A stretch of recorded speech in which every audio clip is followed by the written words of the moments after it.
سلام به همگی. عصرتون بخیر. اگر صدا و تصویر منو دارین مرسی، ممنون. عصرتون بخیر باشه. من ضبط کنم. چقدر عالی. چطورین؟ چیکارا میکنین؟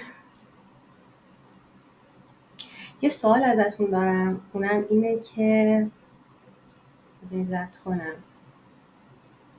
سلام دوباره. خب یه سوال ازتون دارم امروز، اونم اینه که تا حالا توی قصه ها، داستان ها، فیلم ها، نمایشنامه ها، نمایش هایی که دیدین، تئاتر، تا به حال احساسی اونجا گفته شده دیدین اونجا که خیلی توی ذهنتون مونده باشه و اون لحظه که نویسنده شما رو مواجه کرده با اون احساساتی که بیان کرده، شما بگید که من این احساس رو تجربه کردم. درست میگه، همینه خودشه. میخوام ببینم مشخصا چیزی توی ذهنتون مونده که اینجا برای من بنویسید. قطعا زیاد تجربهش کردید، ولی میخوام ببینم که چیزی بوده که الان توی ذهنتون باشه، بگید که مثلا آره این بود و همیشه با من موند. یک احساس انسانی که اون نویسنده به خوبی تونسته بیانش کنه و شما بتونید اونو درکش کنید، همزاد پنداری باهاش بکنید. مرضیه خانم خواجه محمود نوشتن ترس تو رمان داستان یک شهر، حس گرسنگی و خستگی. خب میخوام یکم مشخص تر بهم بگید که مثلا چیزی بوده که اون توی ذهنتون الان مونده باشه که بتونید اینجا بنویسیدش. سلام زهرا جان، عصرت بخیر. تنهایی در رمان قرنطینه.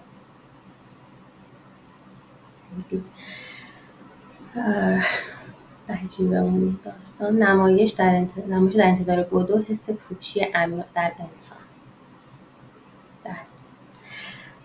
خب حالا من این جلسه یکم میخوام که براتون یه قصه بگم، قصه خودم و یه تجربه شخصی در واقع، که ترس از مردن در قلعه مالوریل، فیلم ابدیت و یک روز در برگشت به وطن غریب بود. سلام اصل جان. خب چه مثالای خوبی توی ذهنتون بود.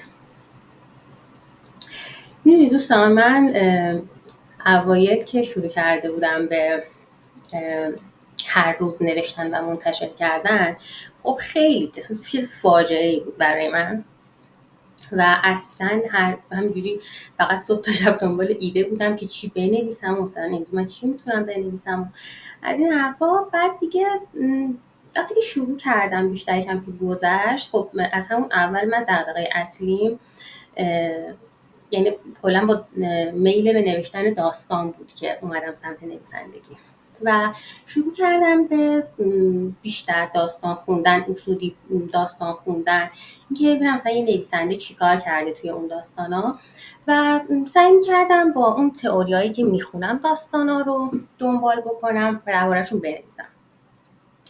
کاری که کردم این بود که یکم که گذشت از انتشار روزانه تصمیم گرفتم بیام اون چیزایی که می‌نویسم درباره داستان‌ها رو بیام منتشر بکنم. شروع کردم درباره داستانا می‌نوشتم، درباره شخصیت پردازی‌هاشون، توصیف‌هاشون، همه چی. یا اینکه کلاً یه تحلیل کلی از داستانو و خیلی این کارو انجام دادم. یا مثلا رفتم سمت آموزه نویسی و این چیزا.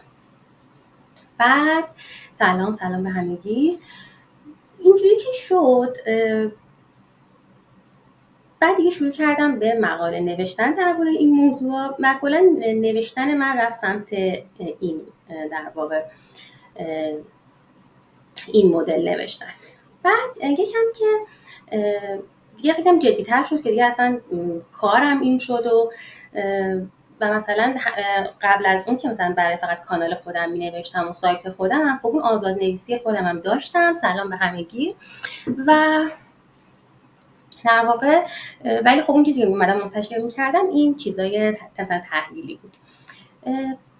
بعد که دیگه جدی‌تر شد و دیدم که مثلا خیلی وقت زیادی رو من دارم میذارم برای مقاله نوشتن و این چیزا، دیدم من خیلی از روزا از همون نوشتن حتی مثلا یه آزاد نویسی 500-600 کلمه‌ای هم باز میمونم و میبینم که مثلا یه روزایی حتی نمیتونم یه آزاد نویسی داشته باشم، انقدر که مثلا اینقدر گیر دادم مثلا به تئوری نوشتن و یاد گرفتن نوشتن داستان، ولی خودم هیچ تلاشی برای اون کار نمی‌کنم، صرفا دارم یه سری آموزه ها رو یاد میگیرم و حالا درباره‌شون مینویسم.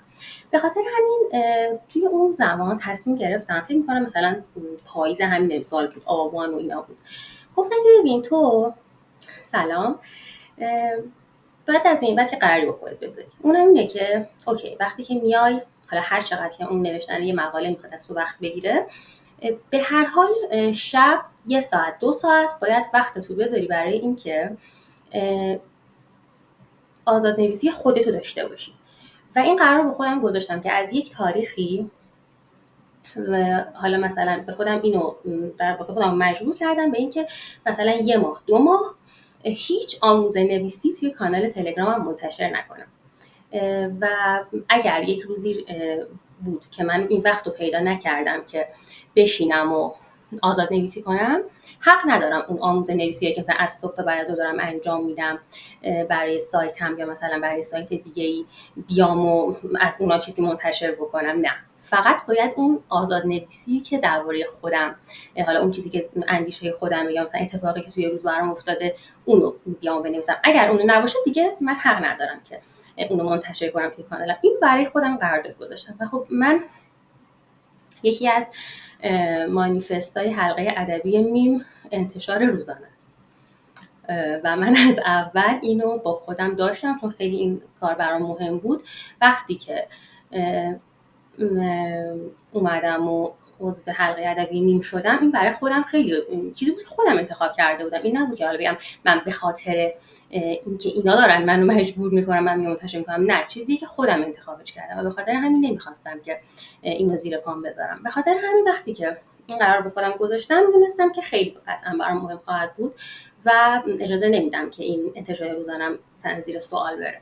به خاطر همین این قرار به خودم گذاشتم و دیگه از اون روز شروع کردم باز اون آزاد نویسی رو برای خودم داشته باشم، حتی اگه شده مثلا شب اون همه کار رو کنار بذارم و بشینم اون کاری که برای خودم ارزشش خیلی زیاده رو انجامش بدم.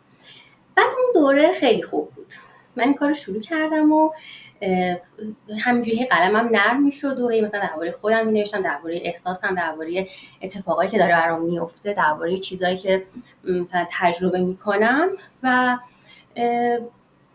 خیلی اون موقع بهم داشت خوش میگذشت. راستش نوشتم خیلی بیشتر انگار مثلا مورد توجه قرار میگرفت خیلی وقتا. بعد مثلا بعضی وقتا بچه‌ها میومدن درباره اون چیزی که من مینوشتم میومدن مثلا در جواب یادداشت من یه یادداشت دیگه مینوشتن.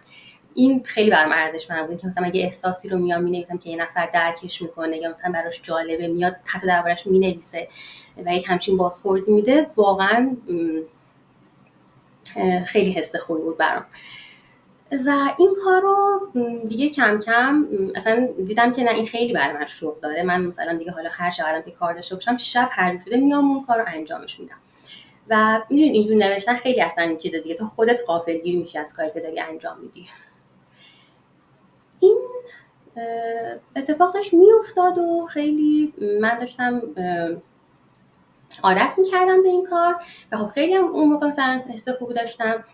بعد یک اتفاق بدی برای من افتاد و تا خیلی اصلا یک اتفاق مبهوت کننده و اینا و من اصلا تا یه چند روز نمیتونستم چیزی بنویسم و درباره اون موضوع هم انقدر مسئله مهلکی بود برام که اصلا نمیخواستم سمتش برم، نمیخواستم حتی بهش فکر بکنم، چه برسه اینکه بشینم و بنویسم دربارش.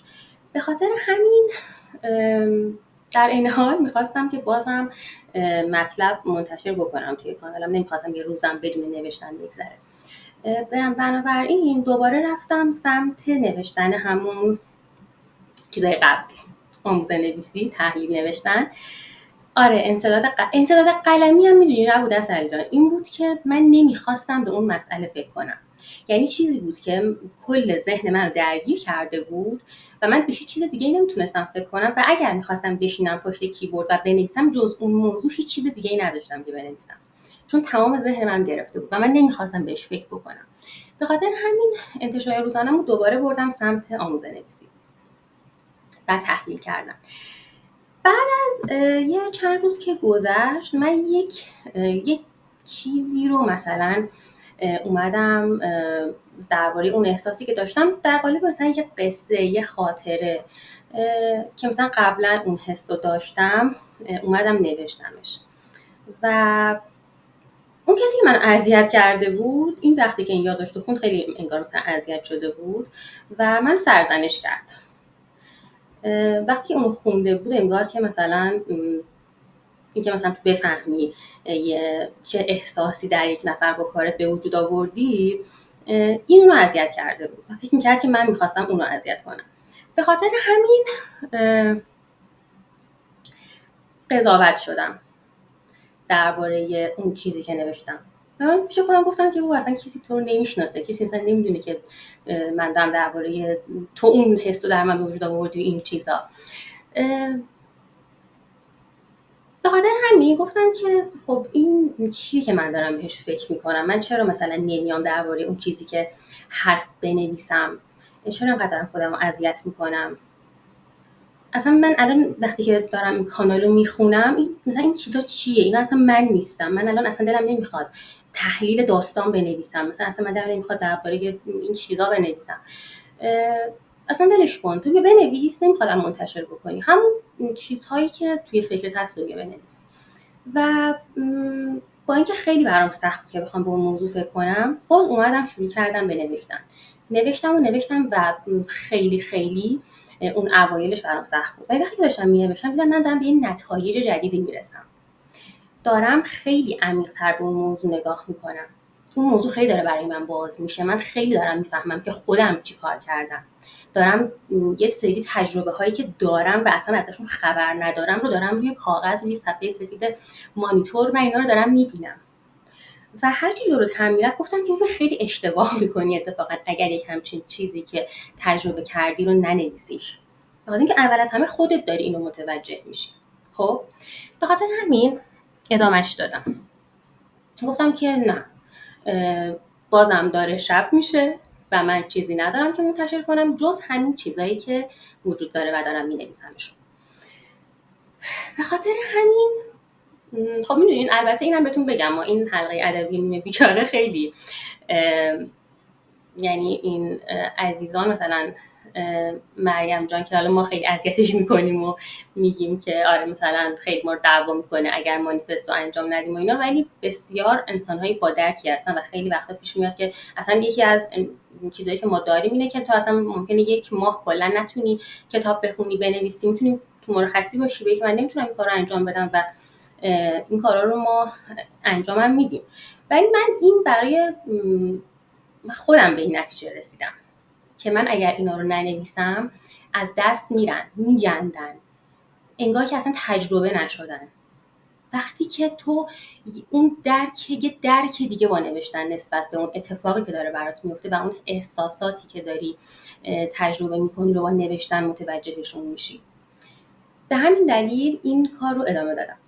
و میدونید چیه، من قبلا وقتی که داستان مینوشتم یک جورایی یه چیزی هست که ممکنه که وقتی مثلا داستان می‌نویسی و خوب داستان بنویسی ازش تعریف بشه، فکر کنی که مثلا نسبت به اون بازخورد حس خوبی داشته باشی و خودت نخوای که نقص کارتو ببینی.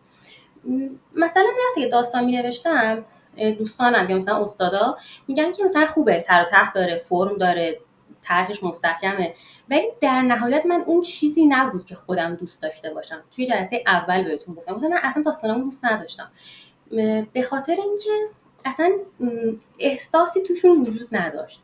مثلا یه چیزی بود که همیشه دیدم چیزی می‌نوشتی یا اینکه مثلا سعی می‌کردی یه طنزی توش وارد کنی و یا مثلا برای خواننده ممکنه که جالب باشه، یا اینکه مثلا استادی که میاد تخصصی راجبش نظر میده مثلا میگه آره مثلا این اون چارچوبی که من به تو یاد دادم رو داره، ولی تو خودت میدونی که اون چه نقصی داره، تو نقص کار خودتو میدونی و اونم اینه که تو احساس نوشتن بلد نیستی. چرا؟ به خاطر اینکه احساس خودتو نمیای بنویسی، خودتو درون خودتو بدون سانسور نمیای نگاه کنی و بیای اونو بنویسی.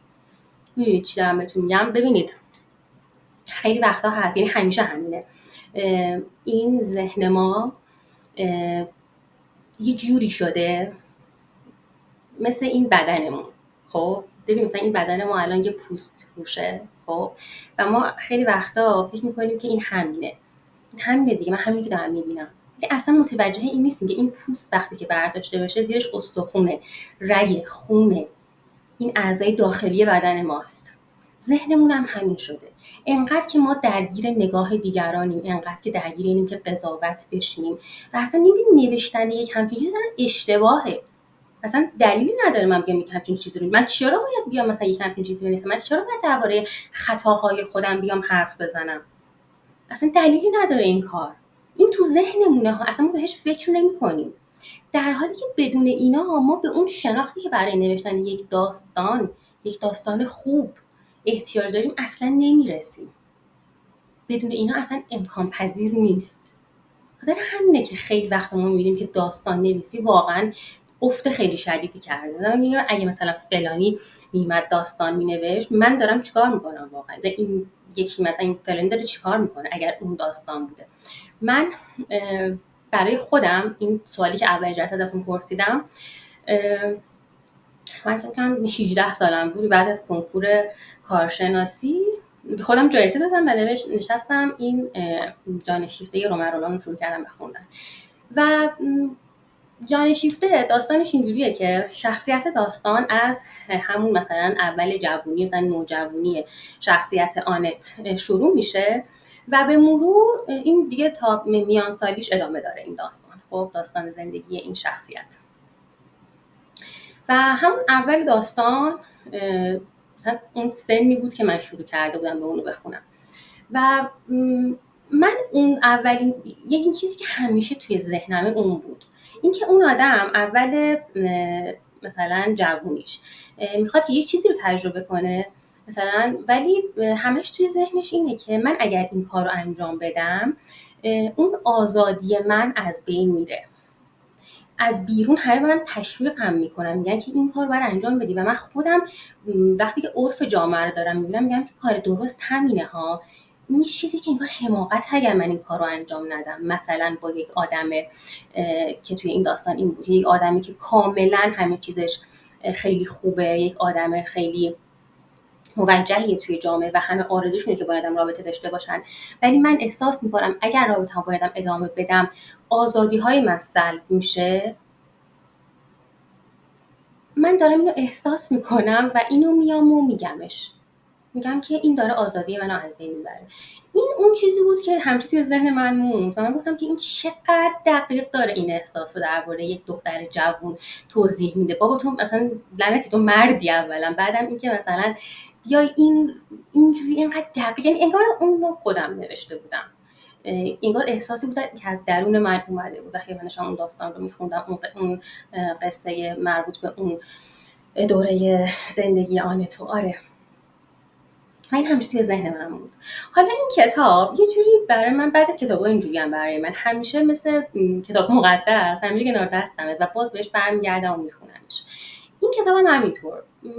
وقتی که حالا من بعداً دوباره برگشتم بهش و مثلا یه جاهای دیگرش رو خوندم، مثلا به این سنی که الان رسیدم دوباره دارم میخونمش، اون قسمت‌هایی که الان مثلا همسن خودمه میبینم اینم داره مثلا همون جوری باز دغدغه‌هایی که الان توی فکر منه رو باز این نویسنده چقدر تونسته خوب بیاد بیان بکنه توی این بره از زمان. اون زمانی که مثلا تو داری به فکر درس خوندنی، بعد به فکر مثلا کار کردنی،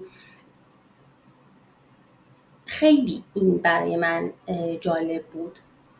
نویسنده های اینطوری که دانای کل می نویسن، اسمش دانای کل فرمش، ولی واقعا این عنوان انگار برازنده یک همچین نویسنده هاییه.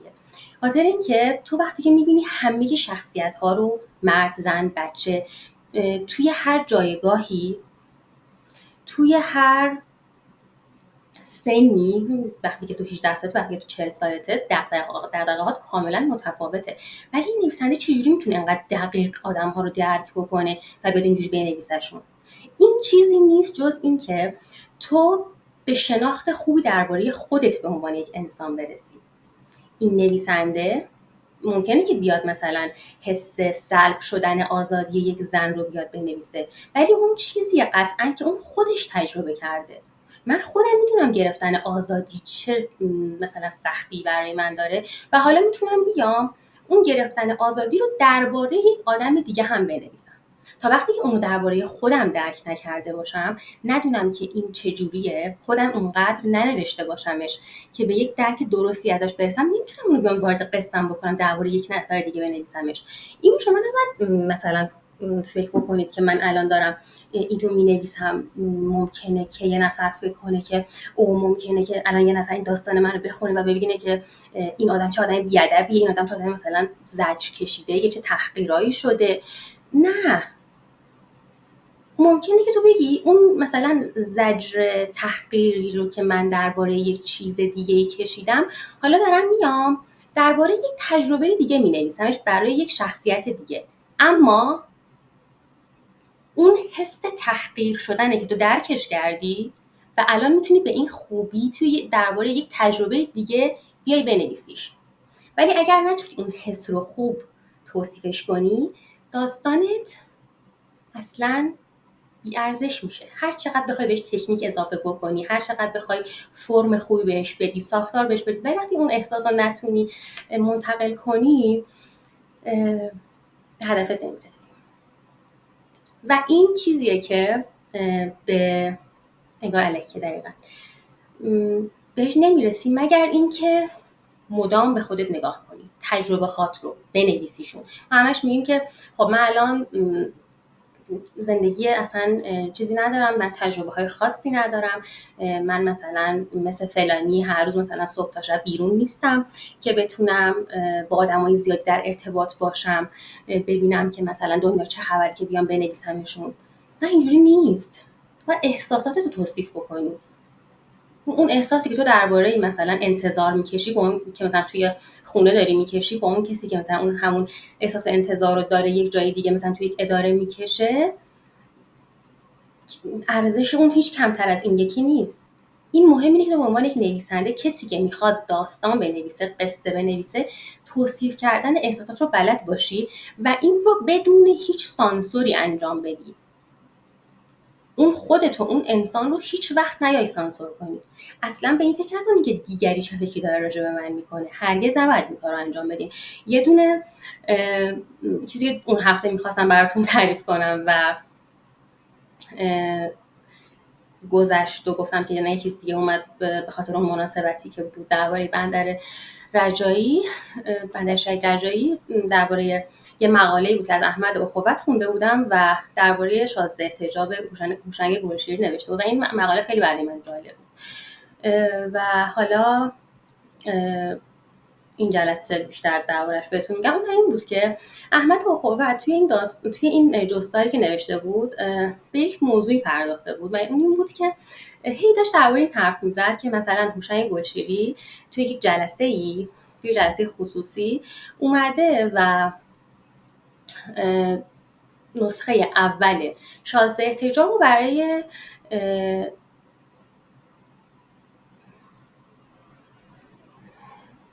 این توفیق یعنی چه؟ بخشی متوجه نشدم. میاد میگه که اینو توی جلسه خصوصی خونده، اون در واقع هوشنگ گلشیری نسخه اول شازده احتجاب رو، و این همیشه توی ذهن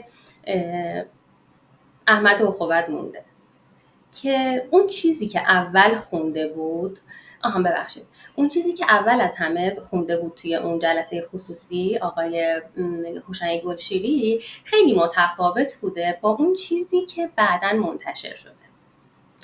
و این رو احمد عقابت نوشته که من متوجه شدم، خیلی برام جالب بوده که ببینم اون نسخه اولیه، اون چیزی که گلشیری بدون سانسور نوشته، همیشه این توی ذهنش مونده بود که ببینم اون چی بوده.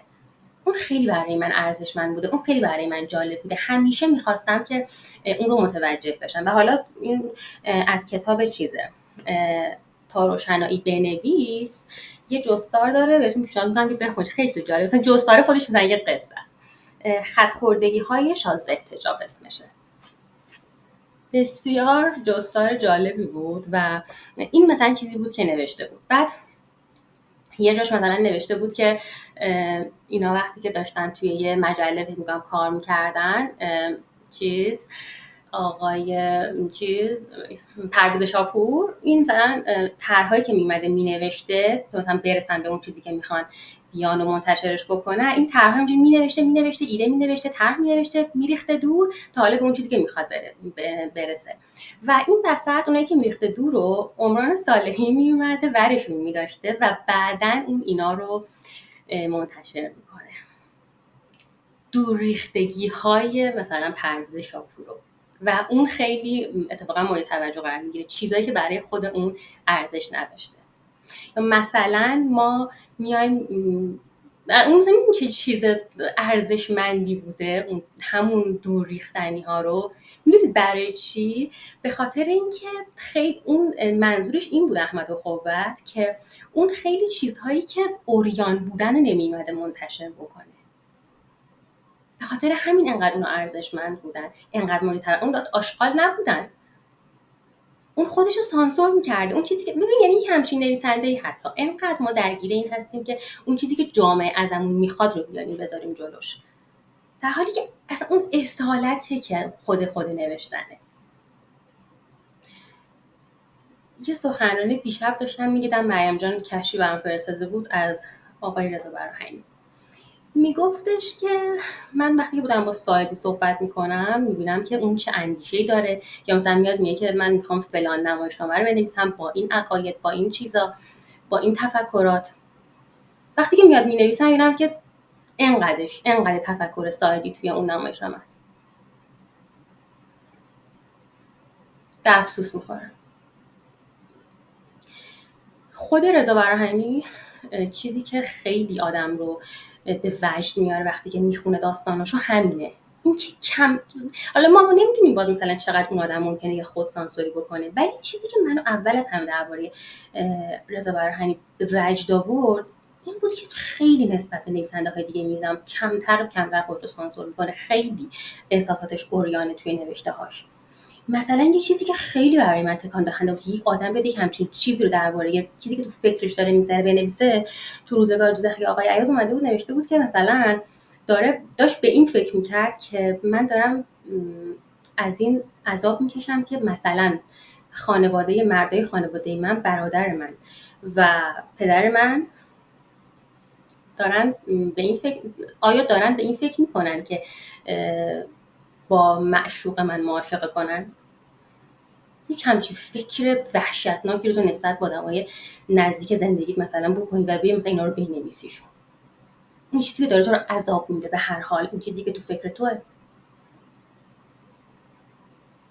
میدونید خیلی وقتا هست که تو اون چیزی که داری، اصلا نوشتن کلا اینجوری نیست که اون چیزی که تو فکر ماست، تو ذهن ما کردن که نوشتن همیشه باید حس خوبی به من بده، باید منو خالی کنه، من باید راحت بشم. نه، خیلی وقتا تو چیزی مینویسی اصلا به یه چیزی درون خودت پی میبری که اذیت میشی، تا روزها داری عذاب میکشی از اینکه من اینو نوشتم و جلوی همه گذاشتمش. خودم از این فکری که درباره خودم پی بردم عصبانیم. ولی نوشتن اصلا در واقع نوشتن اصلی اصلا به نظر من همینه. و ما خیلی وقتا به خاطر همین خیلی وقتا پیش میاد که ما اینو میفهمیم و همین دونستن این که من دارم خود سانسوری میکنم باعث میشه که نیام بنویسم. یک چیزی درباره این موضوع احمد عقابت توی یکی دیگه از جستارهای این کتاب نوشته بود، موانع نوشتن رو داشت میگفت. خب و من متاسفانه اینو ببینید درباره خودسانسوری نوشته معضلات نوشتن رو که چیزایی که در واقع نویسنده رو باز می‌داره از اینکه بنویسه، یکیش همین خودسانسوریه. و چیزی که این توی این کتاب خیلی برای من جالب بود، توی این بخش از کتاب این بود که ببین میگه تا وقتی که تو به این فکر بکنی که من ممکنه که قضاوت بشم، نمیتونی بنویسی. همیشه کارت ناتمومه. هیچ وقت انگار که ننوشتی وقتی که داری به این موضوع فکر میکنی. این کامل براتون میخونم، شاید براتون جالب باشه. میگه که معضل غریبی است که چگونه هنرمند حاضر میشود تجربه کاملا شخصی و احتمالاً خصوصی خویش را به دیگری منتقل کند و خود را عریان در معرض دید و قضاوت مردم قرار دهد. شاید بگویند اتفاقاً اهمیت هنر در همین انتقال تجربه من به دیگری است و اینکه او پا به دنیایی می‌گذارد که خود آن را تجربه نکرده است. خواننده در کار سهیم می‌شود. این حرف درست اما لذت انتقال مشکلاتی هم دارد. یعنی مطلب به این سادگی ها هم که فکر میکنیم نیست. زیرا وقتی من حاضر میشوم خود را در معرض دید خوانندگان بگذارم، آنها هم حق دارند درباره کارم داوری کنند. چیز بدیهیه، داوری میکنه دیگه، قضاوتت میکنه. اگر تو بخوای به این فکر کنی هیچ وقت نمیتونی نوشتن رو تجربه کنی. اون نوشتنی که واقعاً ارزش زیادی داره. نوشتن واقعی در واقع. یعنی و تا وقتی نویسنده اثرش را منتشر نکرده، فقط این مشکل را دارد که کارش را نخواندند و لذت انتشار را نبرده. اما وقتی اثری منتشر شد، مشکلات شروع می شود. اثر از حوزه اقتدار نویسنده بیرون می رود و در اختیار همه قرار می گیرد. از این پس در معرض قضاوت دیگری است. نویسنده می‌رود زیر ذره‌بین داوری‌های مردم، ترس از نگاه دیگری از راه می‌رسد که واقعاً هم گاهی بسیار ترسناک است. در این مورد ناقلی در ذهنم مجسم می‌شود که لبخند تمسخر بر لب از بالا بر سر نویسنده نگونبخت می‌نگرد و خوب او را می‌نوازد. این کوبیدن‌ها کار را به آنجا می‌رساند که نویسنده دیگر وحشت دارد نوشته خود را در تیررس قضاوت دیگران قرار بدهد. واهمه دارد از این که کار را تمام کند. به ترفندهای عجیب متوسل می‌شود که اثرش انتشار نیابد. اینجاست. کار تا وقتی ناتمام است کسی درباره‌اش قضاوت نهایی نمی‌کند. تو اصلا میترسی قضاوت بشی، ولی اصلا وقتی که قضاوت نشی کاری نکردی. بنابراین این ترس از قضاوت، حالا دیگه بقیه‌شو نمی‌خونم، اینو باید بذاری کنار تا اصلا کار کرده باشی در واقع. وگرنه اینکه همش فقط به این فکر کنی که نه یه وقت خدایی نکرده یه نفر بهش بر نخوره ناراحت نشه، تو اصلا در واقع نه هیچ تجربه‌ای رو منتقل کردی، نه اون مخصوصا درباره ادبیات داستانی که اصلا اصلش همین ارتباط برقرار کردن آدم‌ها با هم دیگه است و اونم هیچ جوری حاصل نمیشه به جز احساسات و این احساسات هرچه اصیل‌تر باشه در واقع تو موفقیت بیشتری رو توی کارت قطعا خواهید دید که خب با زجر و عذاب زیادی هم قطعا همراه خواهد بود، وگرنه داستان نویسی خیلی کار راحتی میشد. یه سری قواعد دیگه مثل همه کارهای دیگه میای اینا رو میذاری کنار هم دیگه و انجامشون میدی و موفق میشی. ولی چرا تعداد نویسنده های داستان نویسای موفق اینقدر کمه؟ به خاطر اینکه واقعا همینقدر دشواره، کاریه که سخته برامون. و چیزی که من خودم باز برام خیلی جالب بود این بود که مثلا من یه بار اومدم یه یادداشت نوشتم و یه احساس خودم رو نوشته بودم از اینکه مثلا یک رفتاری من ناراحت کرده بود. بعد یه نفر اومد به من پیام داد که من ازت مثلا معذرت میخوام به خاطر فلان رفتارم. بعد من گفتم وای من اصلا متوجه نبودم که مثلا تو اون رفتار اون منظور بعدی مثلا داشتی یا مثلا این تو ذهن من نبود. می‌دونی یعنی خیلی برای من جالب بود این موضوع. آره حالا درباره این موضوع هم جواب داریم ما. آقای ابراهیم گلستان جواب اینجور آدم آفرین بر شما مریم جان. دقیقا میگه که چی توی کتاب اسرار گنج دره جنی ما این ماه داریم اینو میخونیم توی حلقه ادبی میم. اول کتاب اومده اینو آقا نوشته، اونم اینه که در این چشمانداز بیشتر آدم‌ها قلابی‌اند. تو کتابش هر جور اول کتابو دیدیم میان می‌نویسن، یا اول فیلم‌ها که هر جور شباهت بین شخصیت‌های داستان من و آدمای واقعی تصادفیه. این همین جمله است، ولی حالا ایشون با لحن خودش اومده اینو نوشته. هر جور شباهت، دقیقاً هما جان، هر جور شباهت میان آنها و کسان واقعی، هر جور شباهت میان آنها و کسان واقعی مایه تأسف کسان واقعی باید باشد. اگر من چیزی می نویسم که تو ناراحت میشی، احساس بدمون میام می نویسم و تو فکر میکنی تو اون احساس بدو در من به وجود آوردی، این مشکل توه، مشکل اون آدمه. نباید نویسندگی تو زیر سوال بره، نوشتن تو نباید زیر سوال بره، اصالت تو به عنوان یک نویسنده نباید زیر سوال بره. به خاطر همین چیزی که باید همیشه اینو مد نظر داشته باشیم اینه که بدون فکر به این که من قراره قضاوت بشم بیایم بنویسیم. خیلی کار دشواریه، چیزیه که میگم اصلا برای من نشستم اینجا رفتم بالای من میگم به خاطر اینکه مسئله خودمه. همش من با این مسئله درک کردم که من میام این چیزی مینویسم و اونو مثلا در معرضی قرار میدم، خودم دارم اذیت میشم از این کار، به خاطر اینکه به چیزی درباره خودم پی بردم، درباره اشتباهات خودم. و حالا این وسط ممکنه که تو علاوه بر این رنج داری این رنج هم میبری که دیگری داره در واقع حس بدی از نوشته تو میگیره. خب دیگه جواب پیش ابراهیم گلستان بود.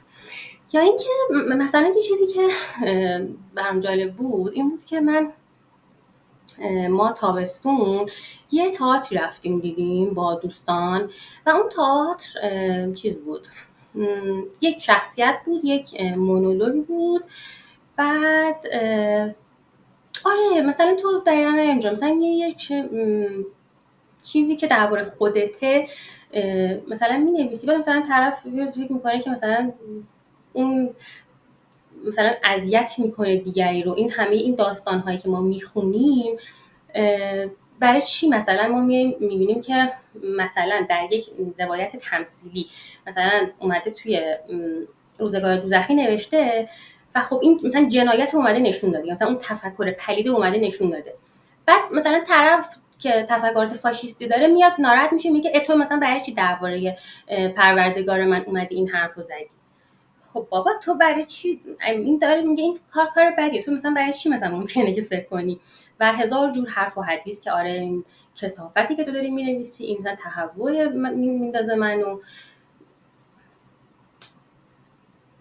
در حالی که اون اصلا داره تفکر خودش رو مینویسه. تو وقتی که شباهت میبینی بین خودت و اون چیز فاجعه این اتفاقا میفته. اینو داشتم میگفتم که رفتیم تئاتر دیدیم و اون تئاتر یک مونولوگ بود از یک سرباز جنگ جهانی دوم و اون داشت رنجایی که توی جبهه میبرد و دوری از معشوقش و اینا رو داشت مینوشت و این در واقع بازیگر داشت خودشو تیکه پاره میکرد روی صحنه. ولی من که حالا مثلا تا میشینم یه فیلم ببینم که نفر داره گریه میکنه نمیدونم چرا اشکی من نریختم با این شخصیت. و وقتی که از صحنه اومدیم، از در واقع سالن تئاتر اومدیم بیرون، داشتیم با یه نفر دیگه حرف میزدیم و اون حالا داشت مثلا میگفتش که آره مثلا اینو نویسندش ایرانی بود، حالا مثلا برای چی اومده جنگ جهانی دوم نوشته و اینا. بعد من داشتم به همین فکر میکردم که تو که میخواستی جنگ بنویسی، میخواستی یک رزمنده که حالا از مثلا معشوقش جداست رو بنویسی، چرا نیومدی؟ خب میگم خودمون جنگی نداشتیم، دوره معاصرمون هم بوده، نه حالا مثلا پدر مادرمون تجربهش کردن، نه اینکه حالا مثلا جنگ جهانی دوم یه قاره دیگه و حالا میتونستی حداقل همون جنگ جهانی دوم تو ایران هم بوده، تو چرا برای مثلا لهستانی بیای بنویسی؟ در حالی که ما داریم فیلم‌های رومان پولانسکی رو می‌بینیم و فیلم معروف و محشرش پیانیست که واقعا شاهکاره و درباره همین جنگ جهانی دوم که لهستان اتفاق میفته. انقدر من دفعه اولی که این فیلم رو دیدم ذهنم درگیر شده بود، احساسات من در واقع قلیان میکرد و اینا، که درباره یه آدمای دیگه، درباره آدمایی که توی جنگ دیگه بودن، ولی برای چین انقدر ملموس بود؟ به خاطر اینکه نویسنده اون کار خودش توی اون جامعه بوده، اون کارگردان مادرش لهستانیه و اون این چیزا رو درک کرده، اون با درک عمیقی اومده اون تجربیات رو داره منتقل میکنه، اون حس تحقیری که نازی ها مثلا بهش به اونا روا داشتن و تونسته اینجوری بیاد نشون بده. زمستون رفتیم یه باز یه تئاتر دیدیم که کارگردانش رها حاجی زینل بود و بازیگرش هم مریم خانم کشفی بود و من انقدر با اون تئاتر گریه کردم. البته اولش که ذوق زده شده بودم که مریم کشفی دیده بودم روی صحنه، ولی خب دیگه واقعا اشکم بند نمیومد، انقدرم که اینا مثلا با احساس بازیگری میکردن و هر کدومشون مونولوگای خودشون رو میگفتن یا مثلا دیالوگ برقرار میکردن. نه تیکه پاره کردنی بود، نه کسی خودش رو خنج میزد، فقط داشتن صحبت میکردن و مثلا فرمش اینجوری بود، فرم مصاحبه بود که مثلا مجری داشت با این آدمای که اسیر بودن و الان آزاده هستن داشت مثلا صحبت میکرد درباره جنگ 8 ساله ایران و عراق. تو وقتی خودت اینو داری، وقتی که خودت اینو درک کردی، داری میبینی آدمایی که دور و بر اینا رو درک کردن، چرا اینا رو ننویسی؟ برای چی؟ به خاطر اینکه میترسم قضاوت بشم از اینکه من مثلا میگن این نویسنده حکومتیه، یا مثلا منو به یه جاهای دیگه نسبت بدن، منو مثلا توی چی میگن مثلا فضای تئاتر کشور منو بخوان پس بزنن، یعنی که نه تو اون استقلال تو مثلا زیر سوال ببرن، از اینجور انگا بهت بچسبونن. خیلی وقتا ما به خاطر همین چیزا اجازه میدیم که تجربیات شخصیمون مصادره بشه، جنگ مصادره بشه، حکومتی بشه، خودمون نگیم بنویسیمش، چیزی که خود مردم عادی مثلا میان تجربهش میکنن. میگم این کبره بسته، این حس در واقع خود سانسوری، اصلا متوجه نیستیم خیلی وقتی که ما داریم خود سانسوری میکنیم. این چیزی که اگر بهش در واقع واقف باشیم این اتفاقا نمیفته. احساس میکنم خیلی چیزا رو جا انداختم که بگم، یه انقدر که این یه جستار خیلی طولانی درباره این نوشتم، ولی خب فکر میکنم که تا همینجا کافی باشه و من یک کاری هم میخوام، شاید خوب که برای شما مفید بوده، توی این وبینار انجام بدم، حالا که خیلی هم طولانی شده البته، ولی یک جستار داره رضا براهنی درباره همین موضوع. من میخوام اینو کامل بخونمش و اگر که یعنی میخوام بگم این جلسه ما اینجا به پایان رسیده صحبت‌های من و من از اینجا بعد میخوام که یه جستار بخونم. اگر که بخواید میتونید گوش بدید، اگرم که نه میتونید به متنش دسترسی داشته باشید. من خیلی این جستار رو خوندم و دلم میخواد که یه بارم با صدای بلند برای همه بخونمش. اسم این جستار توی کتاب جنون نوشتن رضا براهنیه و این کتاب چند تا جستار داره که اولیش اسمش نوشته آزاده. فکر میکنم دیگه خیلی این چیزیه که این بحث رو کامل میبنده. براتون میخونم. نوشته آزاد. تنها موقع نوشتن به وجود می آید، نه قبل و نه بعد. تنها موقع نوشتن به وجود می آید. می توانی هزاران تجربه داشته باشی. می توانی هزار طرح بریزی و در هم بریزی و بعد از نو بریزی. ولی باید بدانی که نوشته فقط موقع نوشتن به وجود می آید، نه قبل و نه بعد. یعنی موقع نوشتن تجربه دگرگون می شود. طرح واژگون می شود. اصالت‌هایی را که پیش از نوشتن قابل احترام شمرده بودی بیرنگ، بدرنگ و حتی نابود شده می‌یابی. یک زندگی داری و یک قلم و یک مقداری کاغذ. زندگی همان است که به وسیله قلم بر کاغذ جاری می‌شود. آنچه قبل از نوشتن این زندگی بوده و آنچه بعد از آن زندگی خواهد آمد. بی ربط است. به هیچ چیز ارتباط ندارد. پراکنده است. پوچ و یاوه و هذیان است. فقط آن زندگی مطرح است که به وسیله قلم بر روی کاغذ می‌آید. اگر نوشتن هدفی داشته باشد، در همان فاصله قلم و کاغذ است. اگر آرزویی داشته باشد، اگر بخواهد تغییری در جهان ایجاد کند، اگر بخواهد نظامی را متلاشی کند و نظامی دیگر را جانشین آن کند، در همان فاصله قلم و کاغذ انجام می‌دهد. هیچ چیز قالبی، قراردادی، بیرونی، آسمانی، الهی بر نوشته نمی‌توان تحمیل کرد. زندگی یک نوشته فقط بستگی به زندگی خود نوشته دارد. ربطی به هیچ قدرت خارجی ندارد. آسمانش را خود تعیین می‌کند. خدایش را خود انتخاب می‌کند. زمینش را خود می‌گستراند. آدم‌هایش را خود می‌آفریند. اجتماعش را خود می‌پروراند. زبانش را خود برمی‌گزیند. یعنی یک نوشته آزاد است. در آزادی تمام نوشته می‌شود و یا باید نوشته شود و در غیر این صورت اصلاً نوشته نیست. حرف بی ربط بی معنی است. حرف توخالی است. نوشته حتی آزادی خود را هم خود انتخاب می‌کند. دروغ گفتن خلاف مصلحت آزادی است. از یک تکه کاغذ چه وحشتی داری که بر آن مقداری دروغ را تحمیل می‌کنی و به عنوان یک نوشته تحویل خود می‌دهی. کاغذ که دشخیم ندارد. کاغذ فقط درون تو را می‌خواهد. کاغذ می‌خواهد که چاه‌های درون تو فواره بزنند. کاغذ می‌خواهد که غول‌های درون تو از اعماق سر بکشند. کاغذ می‌خواهد که حیوان‌ها، فرشته‌ها، انسان‌ها و خدایان درون تو برملا شوند. یک نوشته تماشای آزادانه در پیچیدگی اعماق است و این پیچیدگی‌ها ساده نیستند. تا معادله برایش تعیین شود، تا نسخه‌ای برایش نوشته شود، تا فرمولی برایش پیدا شود. تکنیک پیچیدگی است. سادگی نیست. این چقدر دیشب زهرا جان سردار به این پرداخته بود توی یادداشتش، واقعا لذت بردم. ما پیچیدگی و سادگی در این سادگی فکر می‌کنیم چقدر پیچیده است، در حالی که نه، خیلی ساده‌تر از این حرف است. خودمون سختش کردیم. ساده پسندها عوام فریب هستند، دروغگو هستند و آزاد نیستند و باهوش نیستند. پیچیدگی هوشیاری می‌خواهد. وقوف به طنزهای تلخ و شیرین زندگی می‌خواهد و این را بدان که تنها هوشیاران واقف به طنزهای پیچیده زندگی آزاد هستند. ولی گمان مبر که نوشتن یک رقص آزادانه است. هرگز. نوشتن جستجوی دلاورانه، جزء به جزء، قدم به قدم، موجه به موجه در تغییرات رنگ‌هایی است که روح انسان پیدا می‌کند. اگر جرأت نداری، رها کن. اگر آن دلاوری از آن تو نیست، قلم را بشکن. چشمت را ببند، چرا که گویا قصدی جز این نداری که در شمار شهید نمایان درآیی.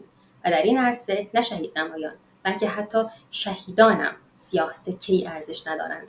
چرا که نوشتن، دیدن پیچیدگی، برملا کردن پیچیدگی، نهضت پیچیدگی، رستاخیز رنگین پیچیدگی در زبانی از پیچیدگی است. در بند این مباش که اگر چیزی خصوصی از خود نوشتی، دیگران ممکن است به نوعی درباره تو قضاوت کنند. ممکن است دیگران در تو دیگر به دیده احترام ننگرند. دیگران ممکن است از شرم سرخ شوند.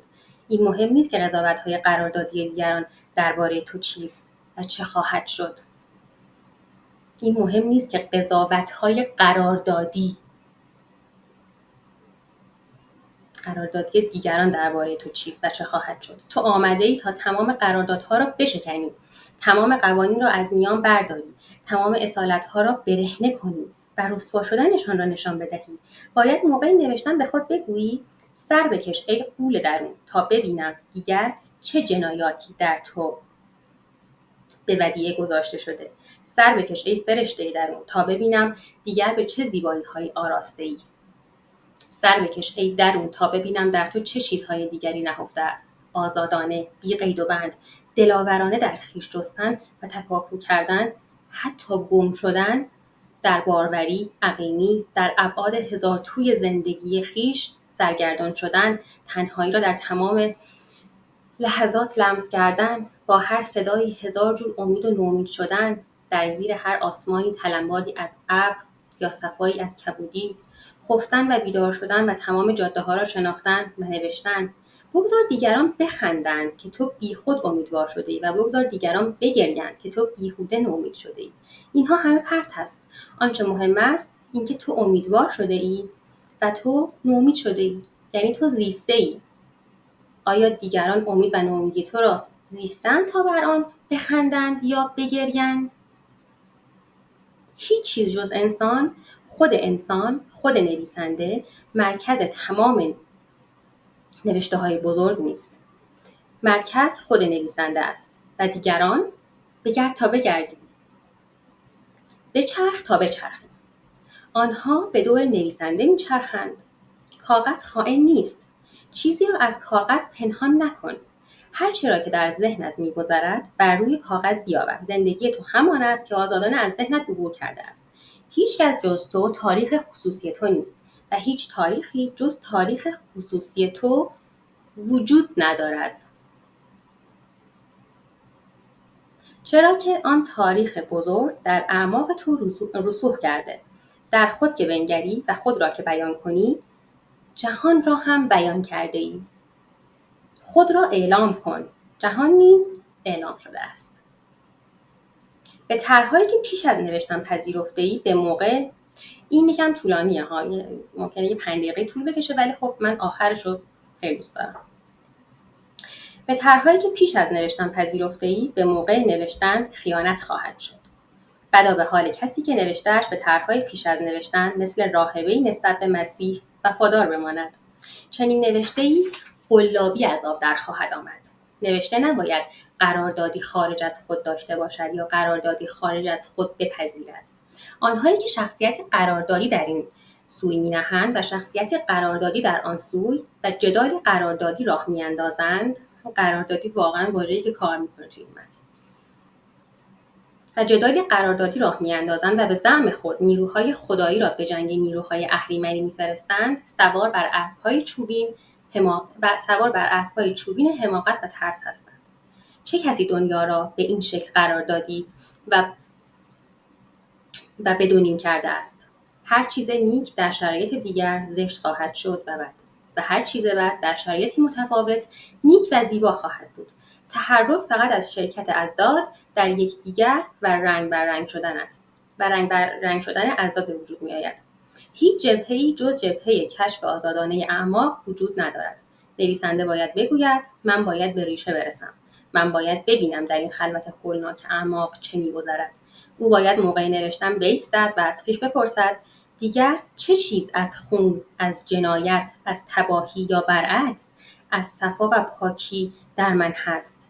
آنهایی که نویسنده ها را به 2 قسم تقسیم می‌کنند و می‌گویند نویسندگان بدبین و نویسندگان خوشبین، زبون‌ترین و بداخلاق‌ترین مردم روزگارند.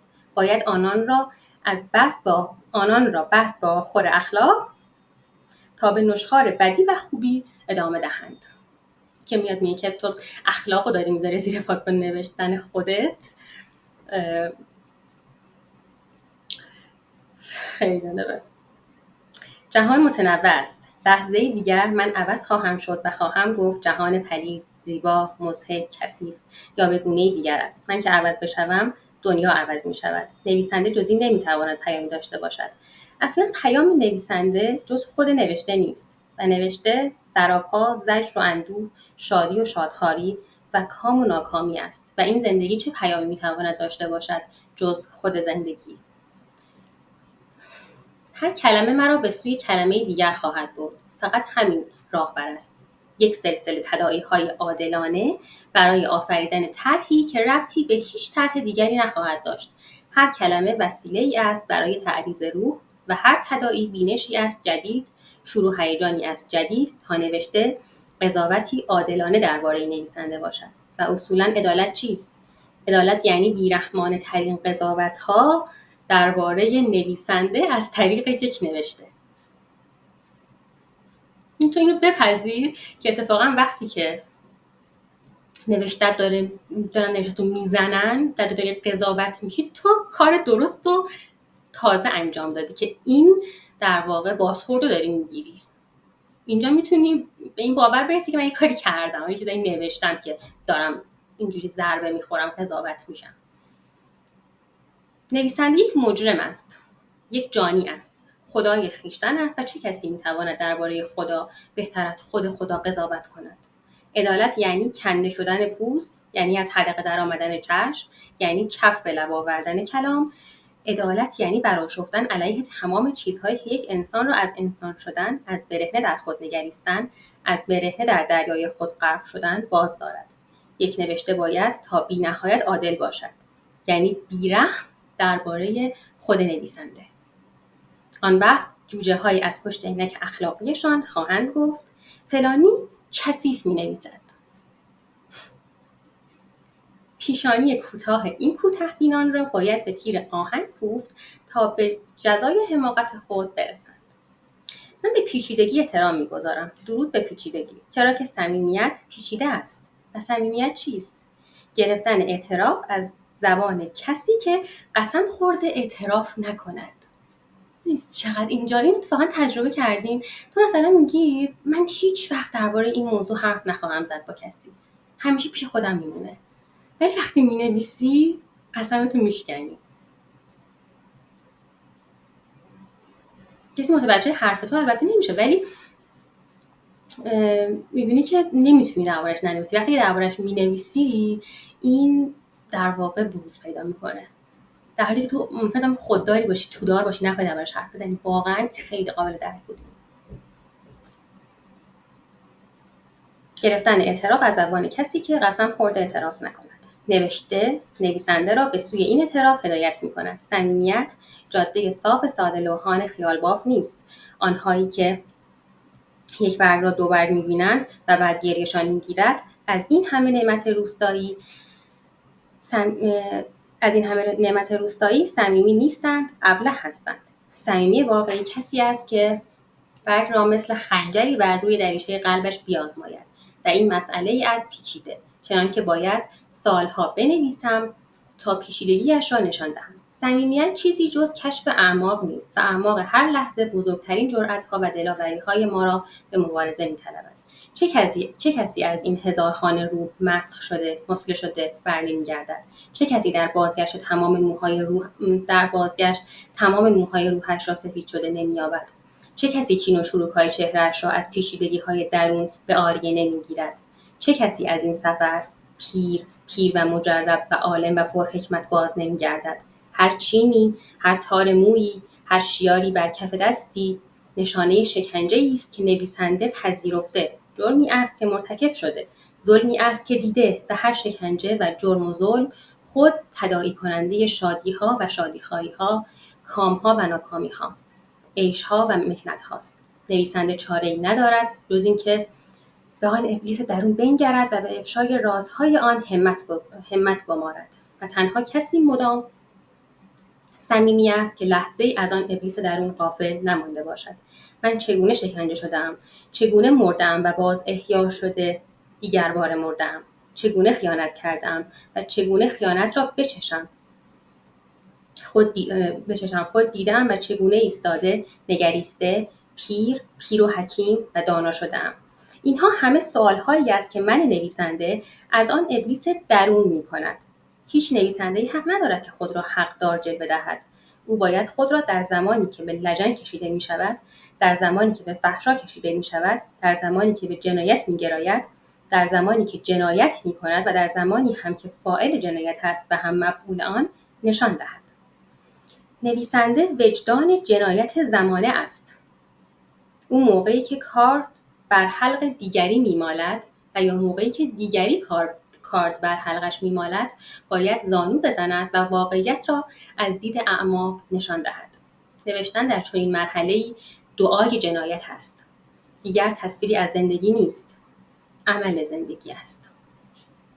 نوشته در این مرحله جسدی در حال گندیدن و فساد پذیرفتن و تجزیه شدن است. جسدی که بر آن علائم کارد و نیزه و گلوله دیده می شود و فساد از سوراخ‌های آن به جای سالم گسترش می‌یابد. هیچ وجدانی برای نویسنده جز وجدان فساد پذیرفتن خود نویسنده در نوشته‌اش مطرح نیست. هر کلمه تحریکی است تا اوج تحریک و هر حس شهوتی است موجزن در اعماق و هر هجایی نیزه‌ای است که بر روح فرود می‌آید. نوشته هنگامه‌ای از تباهی است. راندن روح به سوی پیچیدگی‌های تباهی است. چه کسی می‌تواند در این غوغا سالم بماند؟ چه کسی می‌تواند منزه باشد؟ چه کسی می‌تواند چروک‌های عمیق چهره روحش را صاف کند؟ چه کسی می‌تواند تنها نباشد و سر بر سینه سنگین هیولاهای درونش نکوبد؟ زنها و مردها، این آشنایان این همه نزدیک به ما، در آن خلوت، در آن پستو فسله تنهایی چه بیگانه می‌نمایند. انگار همه قد علم کردند تا ما را به سخره بگیرند. پوزخندهاشان را از اعماق می‌شنویم. به نگاهی دیگر آنها حالت عوض می‌کنند. بدل به هیولاهای شکوفان از پسله پیچیدگی می‌شوند و آنگاه به زنی نزدیک می‌شویم که آنچنان خود را از ما دور نگه داشته که انگار در حصاری از سیم‌های خاردار تو در تو نشسته است. با هر قدمی که به سوی او برمی‌داریم، خارهای سیم سر و صورت و دست‌ها و سینه‌مان را خراش می‌دهند و تازه این اول کار است. قلب ما جراحت سیم‌های خاردار را همچون گل‌های نوشکفته عزیز می‌دارد. تازه این باز اول کار است. پسرمان نیز همین وضع را دارد. دخترمان نیز همین وضع را دارد. مادرمان نیز همانطور و پدر مرده‌مان نیز آن هیولای درخشان شکوفان از اعماق گور گل‌های جراحت را در حواشی قلبمان زنده نگاه می‌دارد. تضادهایی در ما هستند که فقط موقع نوشتن می‌شکفند. دوستانمان را می‌خواهیم سر بر تنشان نباشد و می‌خواهیم دشمنان را بر سر اولین کوچه و چارسوق در آغوش بکشیم و ببوسیم. دست در گردن قاتل خود می‌اندازیم و با او عازم محل آینده قتل خود می‌شویم. از او می‌خواهیم که ما را بکشد و موقعی که او کارد را از دسته در قلب ما فرو می‌کند و می‌چرخاند با خونمان برایش دعا می‌کنیم. از آن سوی مرگ عواطف ضد و نقیض خود را به سراغ قاتل خود می‌فرستم. با قاتل خود عشق می‌بازیم و از سخاوت او در عشق ورزی تعجب می‌کنیم. می‌گوییم فلان بچه چشم‌های درشت و لب‌های باریک دارد. اینها همه قرارداد است و به همین دلیل بی‌ربط است. در اعماق ما او به شکلی دیگر جلوه می‌کند. سیمپیچی از یاد و تخیل است. جهان را به دور او می‌چرخانیم. سلامی از زنی می‌شنویم. جای او در نوشته است. اما نه به آن صورت قراردادی، بلکه به صورت طوفانی از هیجان، از دشنام، از زیبایی، از عصب، از لذت، از تباهی. ما سلام او را به سوی آینده میبریم. این سلام دزد تخیل ماست. راهزنی است که ما را در آینده خواهد ربود، شکنجه خواهد کرد. عکس قاتلی را در روزنامه میبینیم. او قرارداد را نقض کرده، قانون را برانداخته، خود را هبه کرده. در شقاوت عمل. ما در او فرو می‌رویم، نه در جلد، بلکه در او، در اعماق درون او. خود را پشت آن سیبیل‌ها، پشت آن کبودی عصبی زیر چشم‌ها و خشم مهلک نگاه می‌بینیم.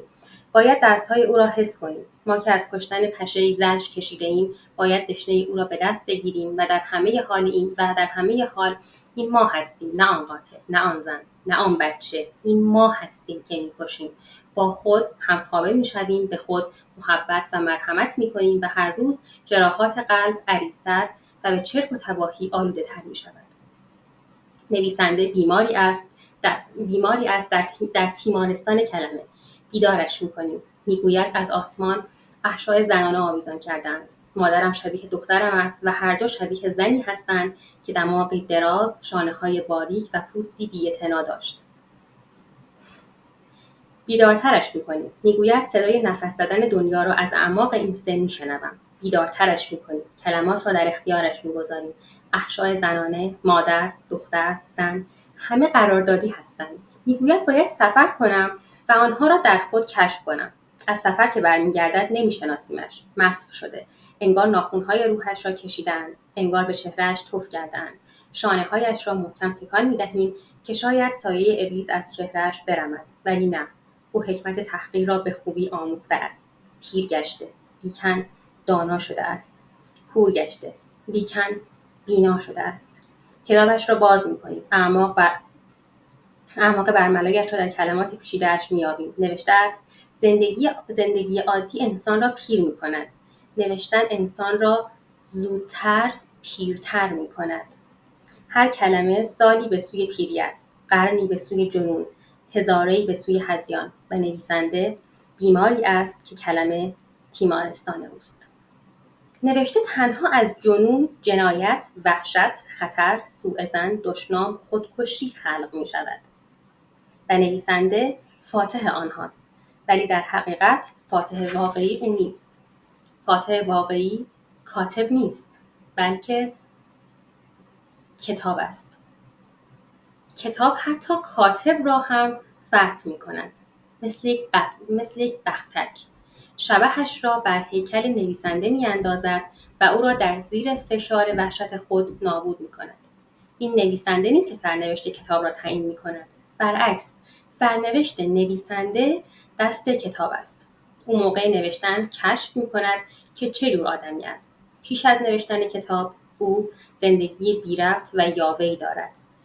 کتاب او را کشف می کند، در تنهایی، در خلوت جنون، در خلوت جنایت، و موقعی که او در تنهایی به نزدیکترین آدمهایش دشنام می دهد و با دورترین آدمها علیه نزدیکترین آنها توطئه می چیند، موقعی که در صورت شما خیره می شود، به شما احترام می گذارد، ولی در درون خود از بالا سر شما به سوی خطر خیز برمی دارد، کتاب او را کشف می کند. به چشمهای خونسردش نگاه نکنید. او شیاد اعماق است. با تمام طنزش، بلاهت‌هایش، شکنجه‌های تنهاییش و نیمه شب بیدار شدن‌هایش و دیگر باره به فکر خویش و تیمارستان‌ها بودن‌هایش و به فکر عمق نوشتن بودن‌هایش. او نبوغ اعماق یک نوشته است. او تاریخچه خود را می‌نویسد، یعنی تاریخ ابلیس و یا ابلیس تاریخ را، و نوشته قاتل اوست. به دلیل اینکه حتی نوشته او را رها می‌کند، او را خالی می‌کند، او را تنها می‌گذارد و در شفافیت پیچیده خود از نویسنده فراتر می‌رود و مثل تله‌ای عظیم خلق بیگناه را به دام می‌اندازد. خواهش می‌کنم. این نوشته آزاد از رضا براهنی بود. من خیلی دوست ندارم تو ببینم کتاب بخونم، ولی این نوشته، این جستار مورد علاقمه و خیلی دلم میخواست که، یعنی در واقع دیکتاتوری به خرج دادم. دلم میخواست یه بار اینو بلند برای بقیه بخونمش و گفتم چه وقتی بهتر از الان که موضوع جلسه‌مون بود. اصلا امیدوارم که بهش فکر کنید، سعی کنید که موقع نوشتن از این به بعد اصلا فقط بهش فکر کنیم که ببینید چقدر داریم خودسانسوری میکنیم. واقعا کار دشواریه اجتناب کردن ازش. ممنونم از اینکه حضور داشتین. ببخشید واقعا خیلی طولانی شد. امیدوارم که براتون مفید بوده باشه. قربان شما. دیگه بیشتر از این وقتتون رو نمیگیرم. مرسی، متشکرم. روز خوبی داشته باشید. خدا نگهدارتون. مرسی، ممنونم عزیزم. مرسی.